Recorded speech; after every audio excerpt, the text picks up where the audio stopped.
Hello, viewers. How are you doing? Today, I am very, very excited because I have yet another male guest, and I am so honored that God is giving me more men who are willing to share their stories. This is not something I take for granted. So, on today's episode, let us welcome our precious guest all the way from Samburu County. Karibu sana. Thank you. So, please tell us what your names are. So, thank you for this invite.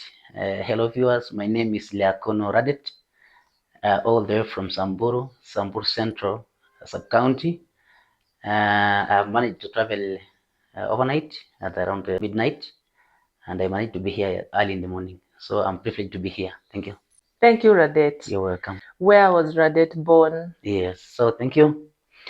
So, I was born and raised in Samburu County, way back, I think, 35 years ago. In a place called Lolmolok. Okay. Remote place. Okay. Of course, we had only one primary school then. Nowadays we have, I think, three. So I was raised, and I'm the firstborn in a family of seven. My parents are still alive,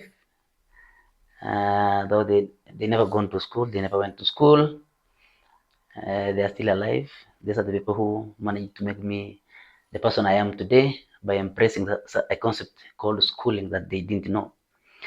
So I went through hardships all along since I was born, but I managed to get to where I am today, courtesy of their resilience. Wow. Yeah. That's amazing. So you said there was only one school in your place? Only one school called Lolmolok Primary School. Okay. Yeah, only one school, one primary school. And any high schools? No. The nearest high school was in Maralal, which is around 40 kilometers away. So that is where I went after completing my primary level. Okay. Yes. So tell me about now getting into education. Who introduces this concept to your parents? How was it? Because now you say they didn't go to school. Yeah. How was that? So I don't know who mentored them anyway, but it's a concept that has started being embraced then. In the early 90s, yes, thereabout, yes. There were missionaries there, Catholic missionaries, who at some point had to mentor a few parents through. They used to pay some school fees, then buy you some uniform. So I had also to benefit from that. Yeah. So we went there as people who were following some mentorship from the missionaries. I know the one who was so concerned about myself was called Father Andini, who died. He was shot, in fact, in the same area by bandits. So that is the person who I can say took me from home, and I went to school. Not really my parents as such, but I'm still the one who went to school earlier. Then the other three did not go to school, meaning that the concept is still not intact, not well impressed by my parents. So our fourth born now went to school.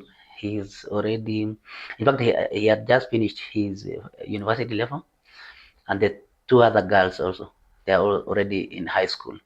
Wow. More or less now they are parents because I pay everything for them. So that is how it went in my family. But in our village, it is good now. Many people are already in school. Many people have benefited from school. And as much as it is very remote, a banditry-prone zone, for example, myself, I have participated in this thing, trying to defend our people. When I am a Moran, I'm at home after when our schools closed. So the concept of schooling has now gone up, and it is well understood, and people are already in school nowadays. Wow. Yeah. That is good. I'm happy for you. Yeah, education is a great gift. It is. Yeah, and I really thank God for you. Yeah. So now tell me about your culture before we go now into your story. Yeah. But please let us know who is Radet in terms of culture and all that. So, well, normally we are the Ma community, we are divided into three: Samburu, Maasai, and James. Okay. So I come from the Samburu wing of the Ma community, and we really, the way you look, we normally like dressing this way. This is what we feel we are, not the foreign one. Okay. So we feel happy, very proud being the way we are. We look in terms of the outfit, and as much as we've not received a lot of civilization has not gone, the modern way has not penetrated into the interior parts of our region, but I think it is because also partly because of the way we love our culture. We still dance the traditional way. Okay. We still mm, our social structures in terms of elders, people participating in politics. You have to subscribe to what elders say. When you want to go for any event, it's always elders led. Okay. It's our culture, and we have to follow it every time. So it is still intact. We are very happy about it, and we normally go by age set. So myself, I fall under a group called Molly. Okay. And it's an age set. There's two more after us, after every 15 years.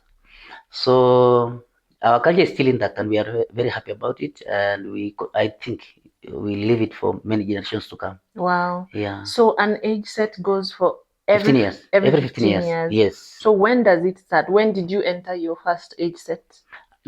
Or when did you explain? Okay. Every 15 years, there's another age a group that transitions to be old, to be elders. Okay. Of course, young elders when they are about to marry.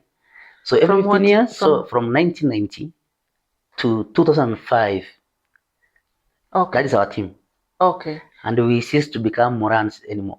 You see, we normally go under initiation ceremonies. Oh. So that group went into that during at that period, from 1990 to 2005. Anybody who went through initiation process is now regarded as belongs to a certain age set. Okay. That group. Okay. From 2005 to 2020, there's another group. Okay.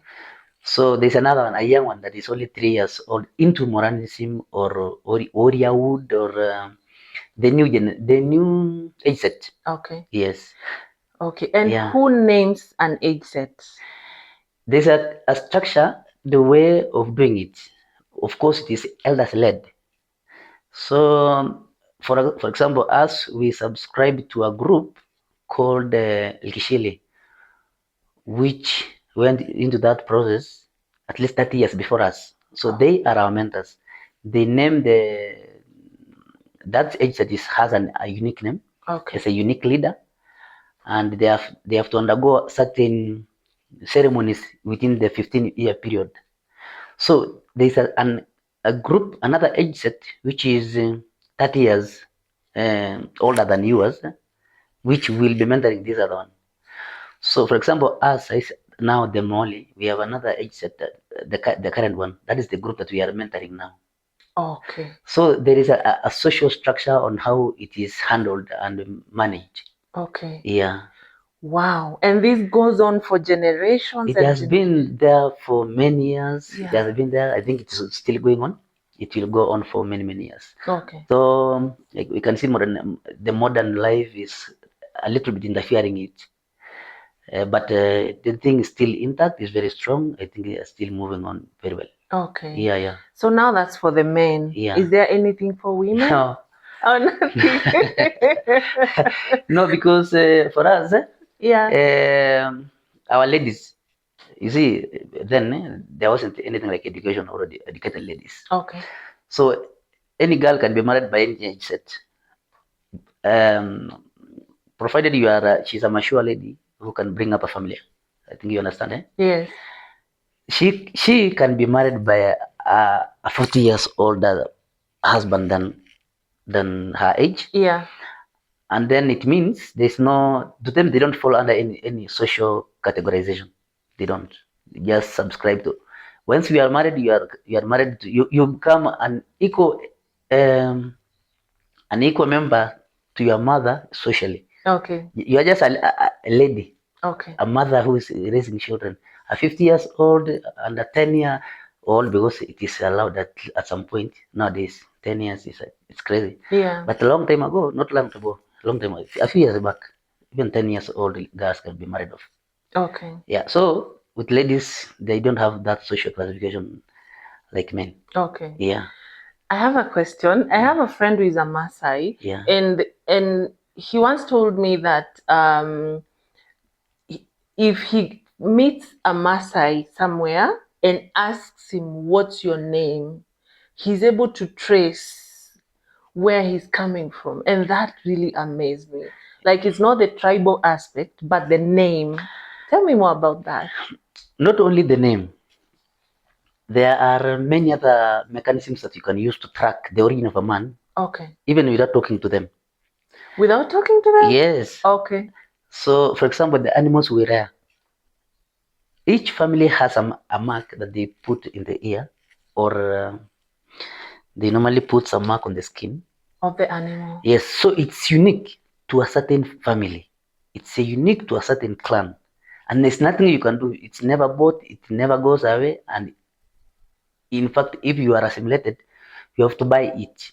If you bring you yourself, you come to a sub clan, and Okay. we completely assimilate you, of course, through by going through a certain process.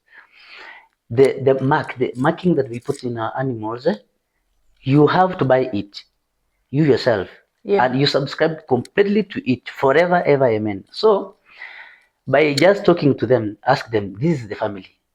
Just tell me the family. I can tell you the clan, the sub clan, everything, and I can even guess where you come from, because we regionally live in some clans live somewhere. Okay. So we still have those links that you can use to identify people even without talking to them. So whatever she told you or he told you, it's true. So what are those links? Like, without talking, Yes. what do you see? What is it? Okay. For example, I was like when I told you, normally when you, even we talk, and I didn't ask you the name, I just hear you say something. Normally, in our situation, when I want to say something that I'm very truthful about, Okay. there's something that I have to apply. I can use a term to justify that this is truth. So Okay. just by saying so, I can tell you who you are, where you come from, the family, the origin, the clan. When Morans go to fight, Yeah. there is a way you motivate yourself or put some pressure on yourself. Okay. Just mention something. Those words they echo. Yes, yes. Say something about your previous girlfriend, your previous big bull, your clan, the leader of your age set. Just mention those things. I didn't have to ask you who you are, A, B, C, D, Yeah. a normal structure of introducing yourself. Just say it, and I will tell you who you are, where you come from. Just tell me the name alone, and I can tell you for sure. So, for example, myself, when I say Lorokushu, myself, when I say that, for real, any Samburu, I can tell you, any Samburu knows where I'm coming from. Just the word, Wow. Yes, so you only tell me which family Okay. from the bigger clan. Okay. So that is how it's still very clear, and I think it's because we are not so many. We are only 300,000 according to the population census that was conducted a few years ago. Okay. 300,000 people. So, but our structures are still very identifiable, very clear, and distinct to how it has ever been. Let's talk of an example where a Maasai from Samburu moves to Maasai land. Yeah. You know, the Kajiados, the what? Yes. When you're there, you can't, I don't know how to ask this, but can you adopt their culture now? You're able now to say, I'm coming from, someone can now recognize me that. Because we yes, I get you. We normally intermarry. So that is the first route to follow when you want to be assimilated or join another group. Okay. So your sister was married off to a certain family in Maasai land or James. So the moment you go there, they regard you as their uncle, or that's where you are. They are To them, it's now their wife. Yes, our wife. Yeah, but In the sense of being for ownership purposes. yeah. So, for example, when I die, that lady for sure is as she should be as comfortable as the way I was before I died, because she has some care from the family, some care provided by the society or the community around or the clan. She belongs to somewhere, not only me. That is Yeah. why when divorce rate is very limited in our place, because these issues are addressed at the family level, at the clan level, Okay. and so it is not so easy to disintegrate it, because they gel up quickly and they in a structure that is strong to break it. Okay. So when you go to Maasai land, the way you asked, like if my sister was there, for sure I'm some 30% part of them. Okay. For sure. As much as we are able to talk, we love animals, we dress the same way. These are unifying factors Okay. already. So it's not so difficult for me to gel up with them. But currently, like we can see a lot of interferences coming because of land ownership. Nowadays, we own land. So land is being subdivided, so each person has his, and that is the problem now. Because when I go to Maasai land, of course, I'm a squatter there, so I won't be able to fit into their structure socially because I have nowhere to live. Yeah. Unless I buy it. But previously, we are one and the same people. Yeah. Yeah. Wow, I have so many questions because your culture is so interesting, Yeah. and I'm Yes. sure my viewers will really enjoy this Okay. conversation. Yeah. So now tell me about animals and Yeah. cows Yeah. and what's Yeah. the value there? Yes. Because you're in Nairobi, you're driving or you're in a car, you know you're moving, and you see a Maasai so Yes. proud Yes. Yes. Yes. of his animals, taking Yeah. Yeah. care of them. So that is our pride, yeah? And it's way it's intact to us. Maybe of late, because of other forms of resources that are reaching to us, we are maybe looking down upon on animals. But our elders, they sleep cows, they think cows, they talk cows, they everything. Yeah. Cows is everything. In fact, to them, that is their heaven. That is their heaven. Okay. Animals give you everything. Peace. They give you pride. They give you, that's your life. So I don't know how to put it, but that is we even me myself, our cows, our animals, our yes, we are partners. We are one and the same. Okay. Yes, in fact, when a bull dies, there's a way friendship is built between individuals and some animals. Maybe a cow, a certain cow, a certain bull. A very strong relationship, a very strong link. Okay. That when that animal dies or something happens, you become completely depressed. Completely depressed. A camel, for example, within in our neighbors, the Rendile ones, they can treat a camel not using the normal medicine. They can slaughter um, a goat and get the fatty part, make the fat itself, and try to treat a camel using that soup. Wow. That is how far they go to make sure that they save a life of this animal that they strongly believe in. They love it. So I don't know whether I've answered your question, but Yeah. we love them. Okay. In fact, you see these tall buildings here. To us, they don't mean so much as me having 100 cows, which is way in terms of money value, it's way below the cost, the value of that building. Yes. But to us, when I'm in my shoes, dressed this way, go to graze my cows there, it's if I am depressed, that's counseling already. I just feel happy. Wow. Yes. Yeah. So I don't know until when we will continue being in love with animals. I think forever. Yeah. Yes. So, are they exchanged? Like you said, now they are labeled. They have labels. Yes, Mm-hmm. yes. So Mm-hmm. within us, there are labels, there are marks Mm-hmm. on how to identify you as. So each family has a unique identifiable mark for their cows. Come to Maasai Beat, go to Maasai, go to anywhere. That is the mark that will prevail for that family and Okay. their animals. Nothing will break it. It is going to be like that forever. But Radet, Yes. how do I know the Maasai family in Kajiado has not used this mark, and I'm in Samburu?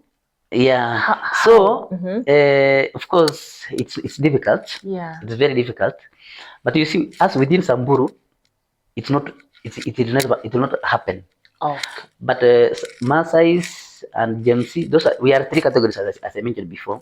So within Samburu, there's no way you can have your own new one. No, no. Okay.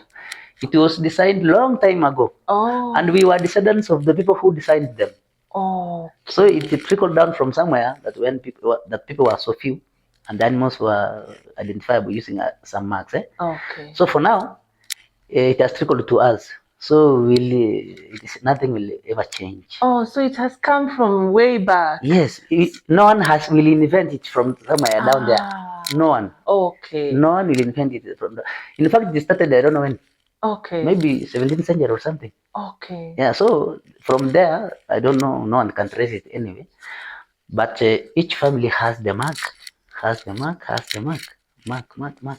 A way of identifying their cows. Mm. And that is, we don't know who to ask how they did it, but we grew up, everybody grows up knowing that this is our mark, full stop, and no, you'll never change. Wow. There's nothing you'll do.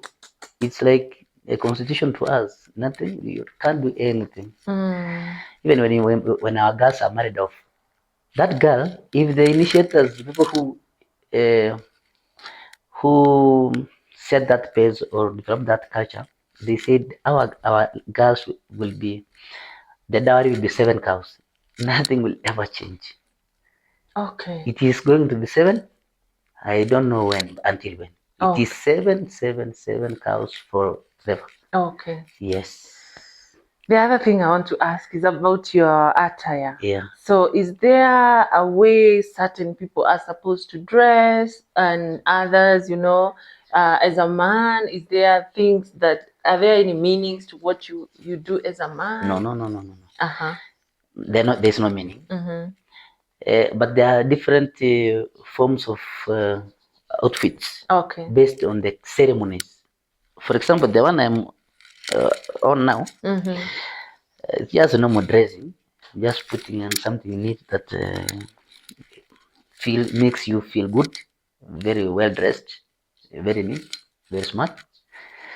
But when ceremonies happen, there are unique ones that must be put on during that ceremony by an old man, by a man, by a mother, by a girl, by yes. Mm-hmm. So there are unique ones based on the ceremonies. But for this one, these ones keep on even changing nowadays. It never used to be like this Okay. or this. They're changing with creativity of people, new designs. The thing is, as Shuka and the Shanga, regardless of the color and the shape and the designs, we just love it this way. This is our outfit. Yeah. Yeah, but when you come home and see when ceremonies happen, there are unique ones for interested people who are subjected to that ceremony. For Okay. example, during initiation, when child is born, when somebody has died, when you graduate from ranching to being an elder, there are different outfits for specific to that ceremony. Yeah, but this one is just normal, Okay. just dressing. Yeah, Okay. yeah, Okay. yes. So, Radet, now thank you for sharing those very interesting facts about your culture. Okay. It's really amazing. So now tell me, you now joined primary school. How was your journey now, beginning school? How was it? So I went to primary school Mm-hmm. way back, I think in around 89, 90, somewhere there. That's when I started. I don't remember going to a nursery school. Just started somewhere. I don't know, standard 1 or 2, just start somewhere. Yeah. There wasn't You any, just start. just start. Yeah. Just taken there, you start somewhere. Yeah. So me, I remember there when I went, when I was seated somewhere, I saw a teacher caning a kid, and I said, that's not the class that I'm going to. But in fact, that was standard 5 in the first place. So I didn't know that I had options to choose from. I didn't know that you have to start from class 1, 2, 3. Yeah. So I saw a class somewhere in the corner that a kid was being beaten. So I said, this is not the class I'm going to. And by there, I pointed at another one, which is now standard 8, because the stream was from 1, 2, 3, 4, 5, 8. So I didn't know that there was class 1, 2, 3. So I said, this is the one that I'm going. Anyway, so when I went there, I started my school, I don't think 8 and 9, somewhere there. So I went through, then I finished. But yeah, I went to several primary schools. I went to another one called Amaya. Okay. When my parents were getting with animals, so you just go there. And by the way, it was on off. Yeah. When the droughts are so striking, you just stop going to school, and then you come back during when it's at least some rains are there and there's calm. You just come and start from where people are. That's what I actually wanted to ask you. Yeah. When it's time to migrate, Yeah. That place, your home, Mm-hmm. had you settled there permanently, or is just some structure that is created and then you keep migrating? No. In fact, we've just settled permanently 5 years ago. Really? Yes, because land ownership wasn't anything to go by then. Okay. But just 5 years ago. So wakati ile, the other time, we migrated from a place called Romog to Amaya, and we joined another tribe called Pokot. Okay. And by there I can somehow fluently speak Kipokot because I stayed with them during my early years of life. So we migrated to Amaya. I went there from class 3 to 5, 3, 4, 5. So it was on off. Then we had also to come back again. I came to another school or Molog again where I was from standard 6, 7, 8. So you went to 3 schools? The Lolmolog, Amaya, back to Lolmolog. Okay. Yes. But in between, there were so many breaks where I have to support my family, look after the animals. When things are just too tough, there's nothing you can do. And you remember, I'm the firstborn, so there was no any other child who could be used to take care of the animals. Yeah. So on off. I'm lucky because when I was even going on off, I could come and catch up quickly. In fact, I'm not bragging, but I was position 1, 1, 1, 1, 1, up to somewhere around class 7. Okay. When I met some people who by then were called repeaters. So, and then I finished my standard 8 at around 1999. Yes. And in a school called Olmolo, we were only 8. Then 2 girls, 9 boys. So from there, and we were taught by then in our school then. 2 girls, 6 boys. 6 boys. Yes, we were the top in by then it was called district. The best school in that district was Olmolo Primary School then. But some years back, even though the grading itself or how schools perform, I think everybody was just failing anyway. Yeah. So I proceeded to Kirisia Boys High School for my 4 years, no interruption. I finished smoothly. Luckily now, when you go to that school now, you see the position ones are still normally stuck somewhere in the at the wall. You will still meet Leakono Radet somewhere there. Wow. But interestingly, when the results were out, I was not even around. There was no network then. I was very far away from home or from school with our animals in a place called near Baragoi. Okay. So I was there when I came. I think 3 weeks after results, I met somebody at the market where we normally sell cows. Told me, I asked him, are the results out? There was no phone, there was no TV, there is no radio, there is no network, it's nothing. Just meet somebody and ask, are the results out? So that guy told me, yes, they are out and you are position 1. Hey, I'm the best, okay. Wow. So I came with sugars up to the school and then I could confirm. Yeah. Then I went back again for just to look after the animals. Yeah. Then there was another ceremony that happened within school where awards were given out. I was not even part of it. I didn't even hear it. Another relative from my area, Yeah. brought a paper that I was recognized as the best in my school to where I am. So in fact, I went away for another 6 months. Oh my No God. university, no nothing. You don't even think of going to college. I was the best, just there. But Radet, tell me, Mhm. you just move with the animals, and do you know where you'll be next week, or it's just moving? No, no, you will only be back if the rains are back. Just go pursue pasture, regardless of the bandits, regardless of famine, regardless of where you get food from. Just go there. If you have animals, you draw blood from them. You The milk. drink. Yes, Mm-hmm. we do up to now. Yes. So that is how it is. You depend on wild fruits, get wildlife kill. You eat those things. It is as simple as the way you look, the way you eat here. For us, it's Yeah. not something very strange. You can Yeah. go away having nothing, no money, but you still survive and in the bush and come back. And where do you sleep? How do you sleep? No, no, sleeping is now is not a priority. Even now, there's nothing like comfort. There's no mattress. There's no shelter. There's nothing. But as long as you have two sugars, which can Yeah. at least protect you from extreme cold, Yeah. and you see you lit a lot of a big fire. So around you is there and the animals and everything. In the bush, it's not. That is not It's not a big news. deal. It's not.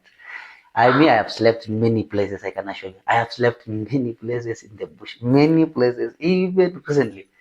Because where we go, there's no shelter, there's nothing. Just, and it's not so. It's not weird. It's Yeah. just it's not. It's just life. To us, it's And mind not only blowing. me, not only me. Yeah. There's a professor here, the only professor that we have at Samburu, who teaches at JKUAT here. He comes from my village. He does it when he comes home. Yes, he's called Professor Osenge. He's here. He goes with his animals. Yes. Wow. Yeah. Wow. So, what was making you come back home so that you resume school? I'm still lost there. Yes. So, you see, we normally say first things first. Okay. Our animals first, because if I don't have these animals, I will not go to school. So, Okay. I have to look after them. And then you have to get assured that they are healthy for you to sell some and go back to school. Oh. So it's their health, it's their well-being first before Okay. I come join, think of going to school. So we have to get it right first, that they are safe from famine, from drought, from bandits or something. Yeah. So if we come back, then we are safe, we are good. Sell, I go to school. That is how it is, and until now. Yes. Wow, I celebrate you, Radet. Yeah. It's been a long journey. Yes. But to you, it's normal. It is. I'm just one among many who are still doing the same way. Yeah. Wow. Congratulations. Thank you. Now you're done with the primary school. Yes. Where did you say you go to high school? Yes. Yes, I went to high school. I scored a B minor, despite the challenges and many other things. Because I remember we never even used to have fare to go back home. Just trek for 40 kilometers back home and to school, like that. Every morning, every evening. But we never used to sneak. We are very disciplined. Very disciplined. Don't do substance abuse, nothing. We don't do many other that stuff. We don't sneak. We are just people pursuing something. Yeah. In a way that our parents have somehow suggested to us, even if they don't know. Yeah. Just go do as so and so has done.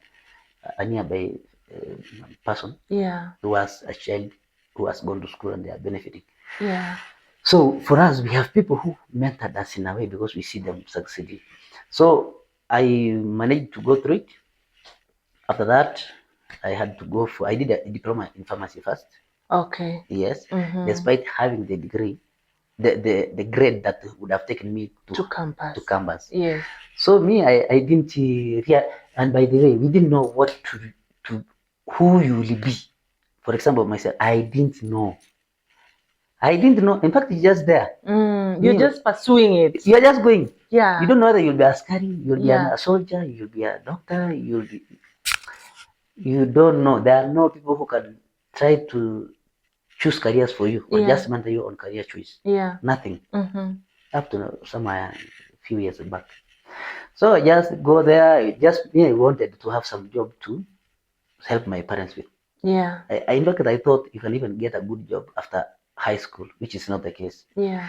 So when I finished, then I went to Nakuru, stayed with a brother. Were you in day school, in high school? Yes, when I was yes, I was in high school. Or day school? No, boarding school. Oh, boarding school. Boarding school. Okay. So from there, I almost gotten into Moranism because I was in these shangas and dancing with the girls, blah blah blah. Immediately after Form 4. Yeah. And we had some friction with my dad because I was not I was not seen as a person who is still pursuing education, and by there I was somehow distorted. So I sneaked to Nakuru. I went to Nakuru as a 1 year because I was in conflict with my dad back at home. So when I was there, and there was another cousin of mine who was there. So I saw some brochures of a college there who is giving out, who was admitting anyway. So I went there and then I went for the interview. I did excellent as usual. I was given the position. So I told them, please, because we've been having issues even with you for the last 6 months, and despite the fact that I was away from the animals, send me some money. So they sold because luckily enough we have enough cows to sell. So the issues to do with fees is not a problem then. So they sold 3. I just started. I went through it.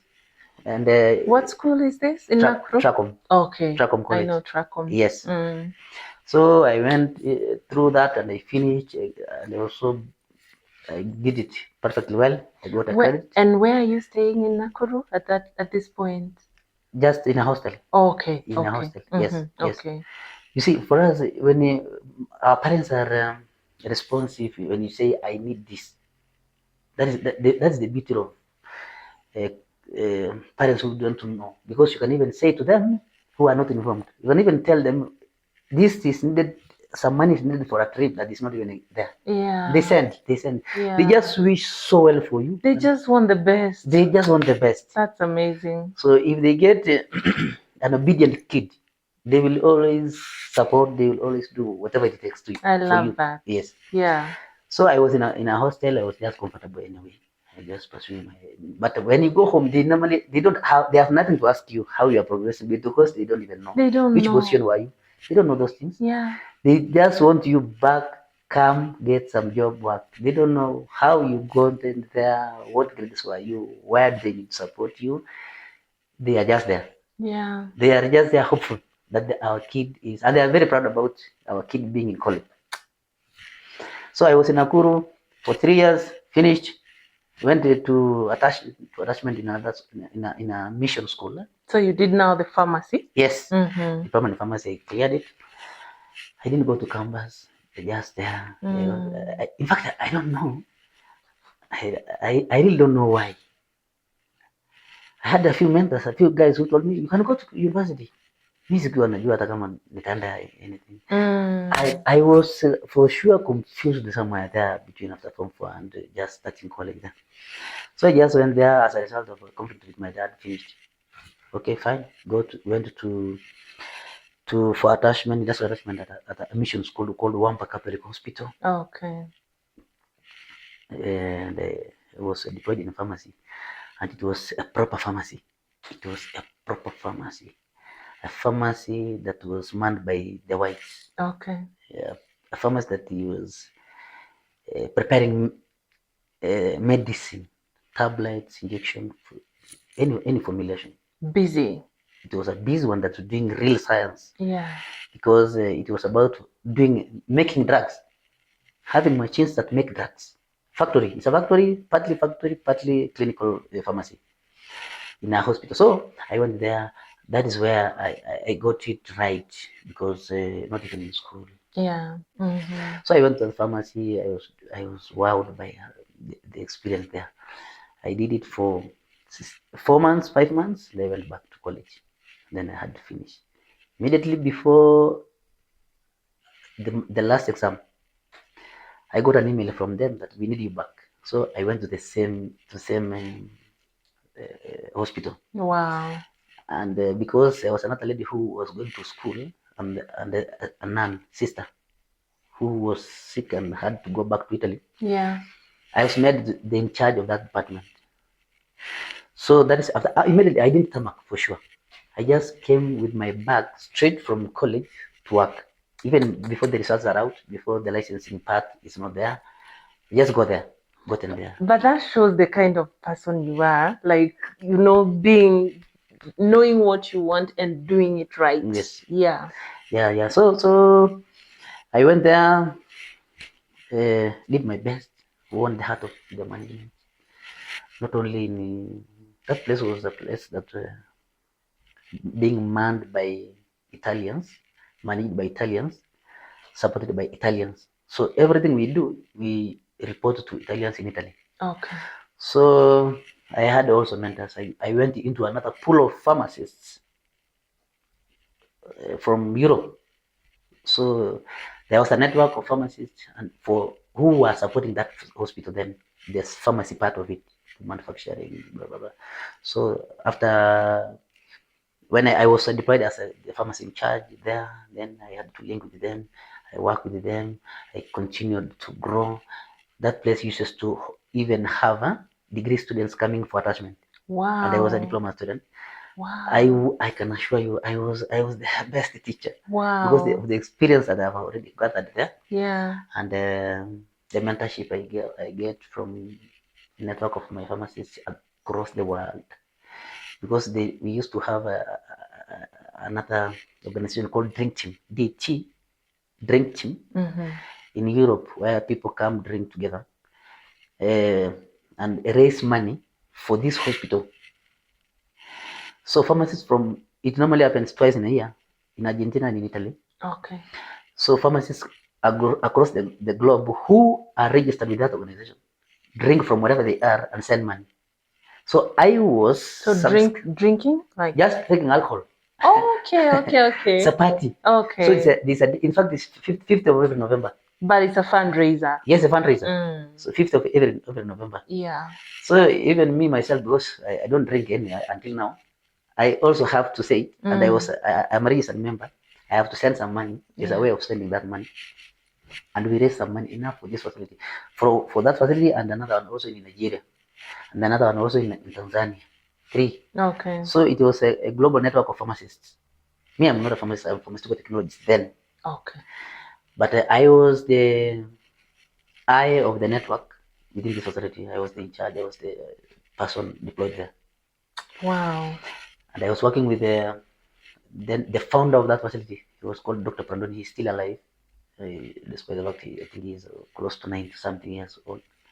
But he was the doctor of choice for northern Kenya for many, many years. Yeah. So I was employed there, and I worked in another pool of pharmacies, another team. And where is this pharmacy, by the way? Where is it? Just within the facility. Oh, in Nakuru? In Samburu. Oh, in Samburu. Yes, I cleared the school in Nakuru and then I went back to Samburu. Okay. In a place called Wamba. Okay. On your way to Marsabit. Okay. A big mission hospital. Okay. In fact, the biggest mission hospitals in this country, it is Tenwek, followed by Wamba. Okay. Yes. Okay. So a hospital then that had bed occupancy rate of 200 bed capacity, 200 patients a day. Big. People from Nairobi were coming there. Oh. People from Somalia. We had also a patient from Angola. Wow. Coming all because it was a network of specialists coming to support the poor, the unreached, the sick. So it is you can go to internet check Catholic Hospital Wamba. You'll see a big giant in Samburu. Okay. Unfortunately, it was just closed down recently, 2 years ago. Why? Management change, things just go down. Okay. It was just closed recently. But it was because of when devolution came in and the counties started to strengthen health sector and said the free services for dispensary health centers. So it couldn't survive because it is within the very poor catchment population, Yeah. and it couldn't survive because of there's no donors have left, no enough money that can be raised through patients. Healthcare quality of care has gone down. So it has struggled for quite some time. Then it was just closed down the other day, Okay. 2 years ago. Okay. So I was there for 6 years. Wow. For 6 years, then the year 2017, I joined the government. So when I joined the government in Samburu East, um, by then I had enrolled in a degree program, which I finished in 2018. Okay. I was deployed there still as the sub-county pharmacist. I was overseeing sub-county, the whole sub-county Samburu East in terms of drugs need. We normally call it pharmaceutical activities. Anything to do with drugs, budgeting, reporting, supplies, anything. So I was deployed in that capacity for until last year January.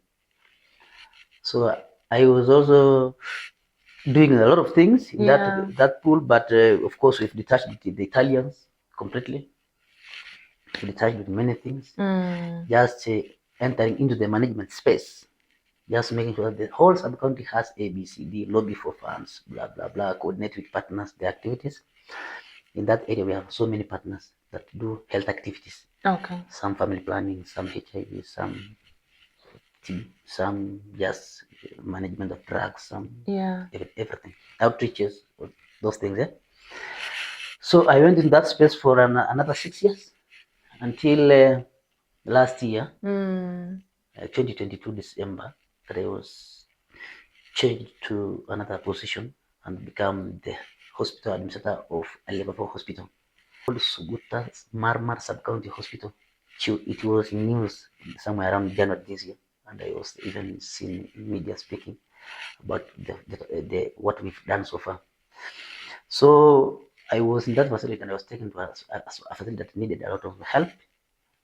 By then, I have managed to do a degree in health systems management. Okay. Just it was about how to administrate in a hospital, make sure that systems work for the beneficiaries, which are patients, developing systems in a hospital. So I was involved in that facility for quickly for 1 year. Of course, I had a lot of support from the government in place, the current one, the current governor, the current CSE. So we had, I went in a facility that I had very few patients, very few. It was not a place of choice for people. Those people used to go to private clinic. Could you see the reports? Only 500 patients come in a month. 500 or 500 less. Yes, is very few. It tells you that it's not a place of choice. Yeah. It's something that is not a facility anyway. Despite the fact people come from a very poor place, they really need to visit the government hospitals because they don't have money to go for private. But because it was performing dismally, they had just to sell their goats, go to private. So I was deployed in that facility, which I had a lot in my hands to do to make sure that it becomes, at least with the time, a place of choice. Yeah.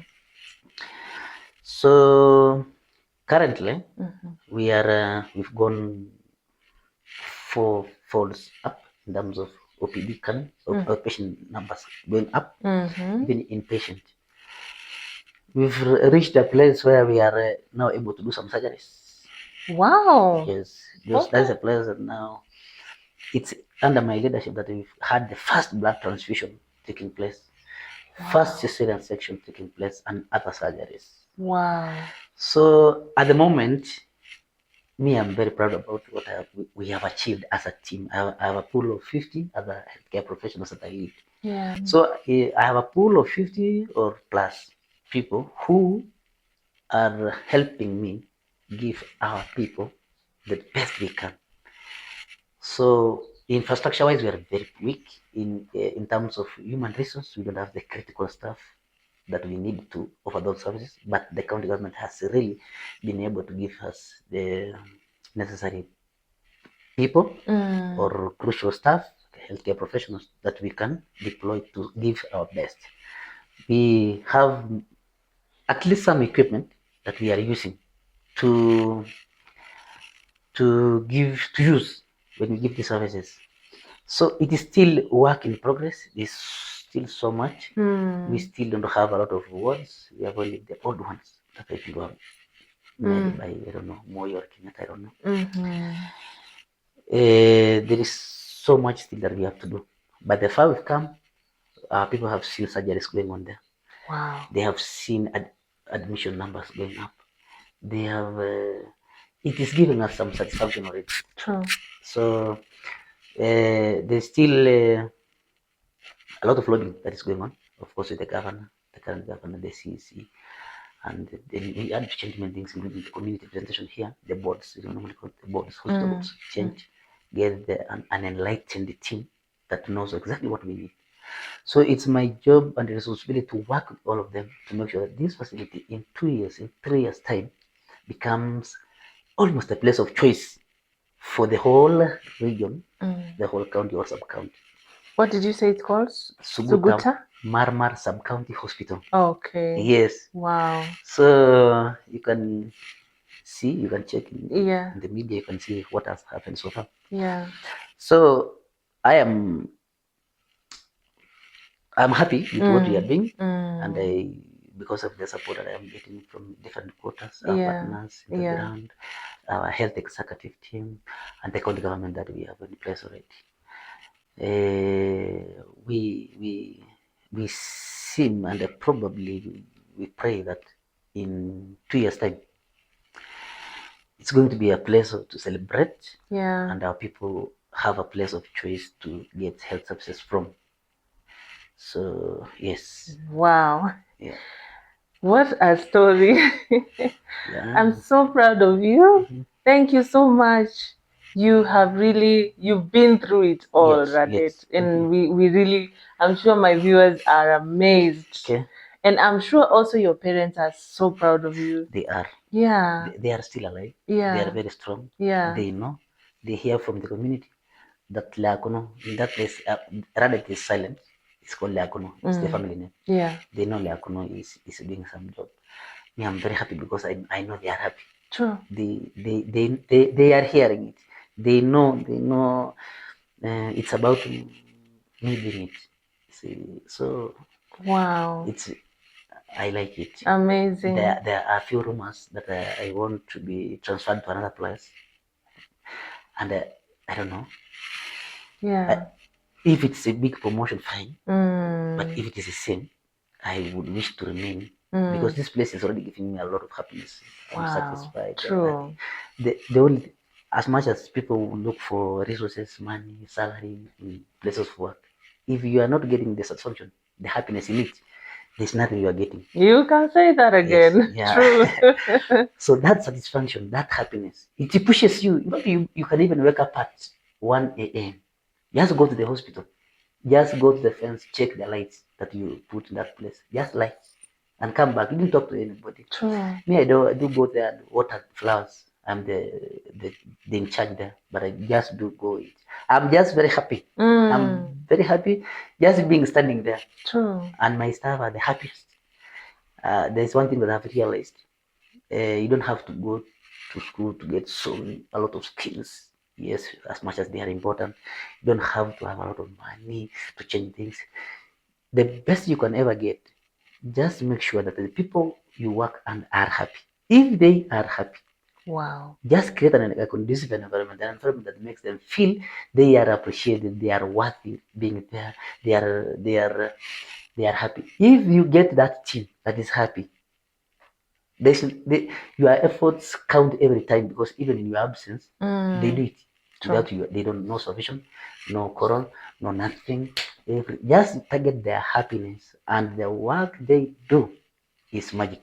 True. So that is one principle that I have realized just recently, not not long. I didn't know. In fact, when I came to Suguta, so the team building spirit, meeting activities that we normally do, I can see them being happy people. When they are happy, even now, they know I am here, and they are happy knowing that I am here. And I know the work they do is magic. They are just very happy. One thing I have realized, just target the happiness of your staff. If they are happy for real, for sure, magic will happen in that facility. You don't have to get extraordinary skills on how to manage things. Just get the best out of them and things work. People. Yes. Wow. Yeah. Do you have a family, by the way? Yes. Tell us more about that. Yeah. So yes, I do. I have a family. I have a wife, and I have 4 children. Wow. My first born, she's called Milan. She is currently in Form 1. Just joined this year. Form 1. Yes. Congrats. Yeah. So thank you. So, and the others, one is in grade 7, the other one is in grade 2, and the other one is a small girl. So those are my children. A good family. I think I can share the photos you see maybe later. Yeah. And they are. I work in a place called Samburu Central. Okay. But I stayed in Samburu East, where I was immediately after college, and I stayed there for 10 years. So I made my house there, but my parents and everything else is close at where I am now. Okay. So they stay in a different sub-county. So personally, still I'm pursuing more. I'm almost halfway doing my master's now in hospital administration. Wow. I've maybe I forgot this. Also enrolled in a short program with the University of Washington in the US. Of course, that was working closely together with KEMU then. So the association called HESMA chose me to enroll in a certain program, still within management of health, for that university. So global management in health. Yes, yes. So I know it. You know it. Yes. So exactly. So I enrolled it, and at least I got my certificate there. I'm 3/4 done with my masters now. Just doing some project work now. And I hope I still dream, and I feel in myself that I will be the change maker, or the change that my county, not my hospital, my county needs to make sure that health becomes a place of choice, or a management in health becomes the right thing for that my county. So if given a chance, and I hope, I pray so hard and I pursue it, I have the passion to change things. You see a lot of change. Yes. A lot. Yes. Me, I see myself being the change maker. And we agree with you. Yeah. We do. Yes. You are everything that a leadership would require and would need. Thank you. So we really celebrate you. Thank you. What a story. So now tell us, from Nairobi to Suguta Marmar or to Samburu, how do we get there? It's very easy. The road is good. Tarmac road. Me, I came with there's a SACCO. I don't know if it's a SACCO or an organization called Maral Safaris. Okay. So we can take a bus here. 6 hours later, you are in Suguta. Okay. 7 hours later, you are in Maral, which is the last destination. In a very good road. What are the cities that you join? Okay, so from Nairobi, go through Naivasha. Not really, just away from Naivasha, but around there. Okay. Gilgil, Nyahururu, Rumuruti, and you are in Suguta. Yes. It's through Nyahururu? Yes. Okay. You go through Nyahururu, Rumuruti. There's no any other route. There are no any other diversions. Okay. The one coming out of Nyahururu is straight to Maralal. Okay. Tarmac road, very safe, no bandits. Okay. Nowadays, it's just a smooth way. That's you can be there. Maybe bus fare from here to my place is 1,200.